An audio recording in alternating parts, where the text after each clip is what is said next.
are welcoming the review of the fiscal rules.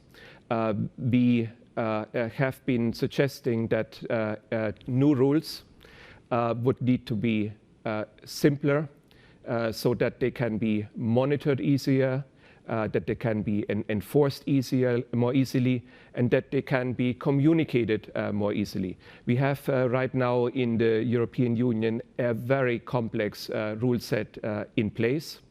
That rule set is complex because you have an overlay of union rules with national rules. You have some inconsistency there, and you have some overlaps there. And that gave rise to a lot of discretion. And that discretion on how to apply the rules, in our view, lessened the power of these rules in terms of enforceability. And what we saw, one big downside of these rules was that countries did not adjust, did not save enough in the good times. And in the good times, you need to build up fiscal buffers so that you're ready for the bad times, like the pandemic, and can respond forcefully on the fiscal side. The current rules in place would not be appropriate to be applied in the fiscal consolidation period, which we are foreseeing. Therefore, the rules need to be taking into account the legacies of the crisis, and they need to take account of the situation in which we are now.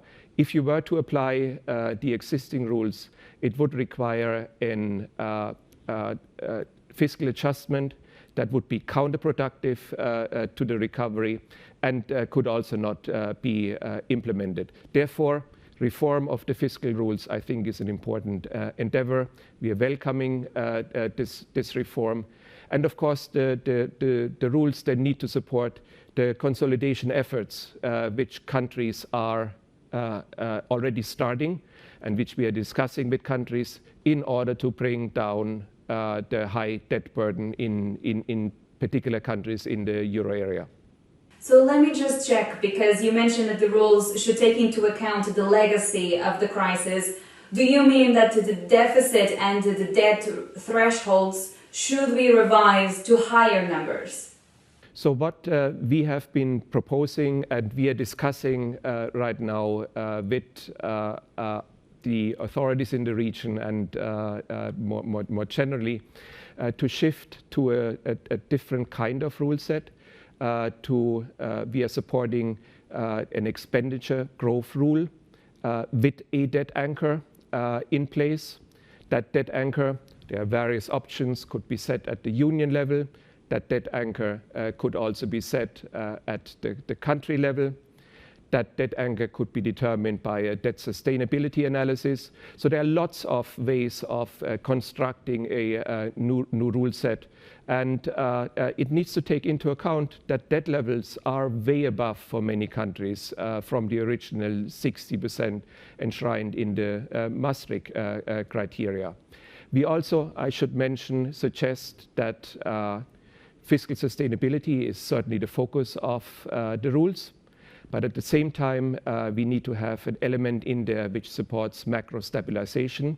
And we have been proposing in the past to have a central fiscal capacity installed as part of the rule set, which would require countries in good times to save, and then they can dissave from the central fiscal capacity through, in bad times. So this counter-cyclical management tool would also be an important part of any new rule set, we believe. But again, we are discussing these issues. We are looking at many possibilities. We're looking at a lot of other parts which need to fall into place for these rules to be effective, including the ownership part, including the enforceability part.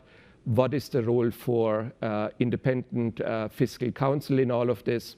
That discussion needs to take place. We are happy to participate in that, and we are certainly supporting this reform momentum.